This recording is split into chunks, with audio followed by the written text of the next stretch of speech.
Il paraît que la meilleure famille est celle que l'on se choisit. Et si c'était notre famille qui nous choisissait? En ce mercredi 28 décembre, la frontière entre l'amitié et le sang devient assez floue.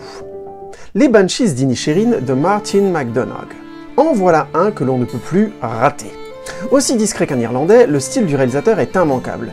Personnages idiots, violents et déterminés, dialogues riches en digressions, et comédie, amour et tragédie dansent toutes sur le même pas. Un grand scénariste donc, doublé d'un réalisateur au talent de mise en tension assez redoutable. Le tout Hollywood vient donc tourner chez lui à juste titre, mais c'est encore le duo Colin Farrell et Brendan Gleeson, ornés de leur chanceux trèfle, qui se retrouvent après l'excellent Bon baiser de Bruges. Au menu, la guerre d'Irlande, métaphorisée par un ami qui ne veut plus voir son meilleur ami du jour au lendemain, sans raison aucune a priori, et qui menace de se trancher un doigt à chaque fois que ce dernier oserait lui parler à nouveau. Oui, absurde bien sûr, et hyper tendu forcément. On a hâte d'y être. Megan de Gerard Johnston. On a déjà vu plusieurs fois dans un film d'horreur l'univers enfantin devenir démoniaque. Chucky, Puppet Master, etc. L'innocence enfantine se prête très bien à la déviance du regard adulte, qui ne peut plus percevoir le jouet seulement comme un vecteur de rêve et d'amusement, mais comme un symbole d'une perception du monde qui lui est désormais impossible de retrouver. C'est sur ce postulat qu'arrive donc ce Megan, poupée grandeur nature qui aura su garder le visage le plus neutre possible. Cheveux longs, grands yeux bleus, peau de cire, pour un effet des plus dérangeants dès son affiche.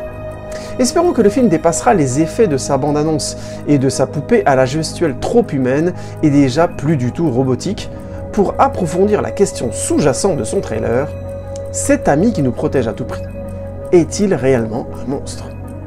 Réponse en salle. Parker de Benoît Jacot. Le métier d'acteur est très souvent critiqué. Mais est-il seulement compris? Il suffit d'apprendre un texte et de le jouer, non? Ce documentaire, qui fait suite à un premier documentaire de Jacot en 98, déjà avec Fabrice Lucchini, essaie de répondre à cette question par la manière la plus didactique qu'il soit, la démonstration. Cette fois, Isabelle Huppert vient se joindre à l'exercice, et c'est donc deux comédiens radicalement différents qui nous proposent leur approche de la science du jeu. Parce que oui, Lucchini le dit dès la bande-annonce, le jeu d'acteur est une science bien plus qu'un art. Chez lui, on aura donc tout au long de sa carrière un même personnage, avec une élocution quasi similaire, proposer un éventail large d'histoires. Alors que chez Huppert, les transformations sont régulières et donnent place au personnage, au point que l'on ne sait jamais vraiment qui est Isabelle. Un documentaire qui peut faire avancer la perception trop souvent sèche du travail d'acteur, ça ne peut pas se rater. Et vous?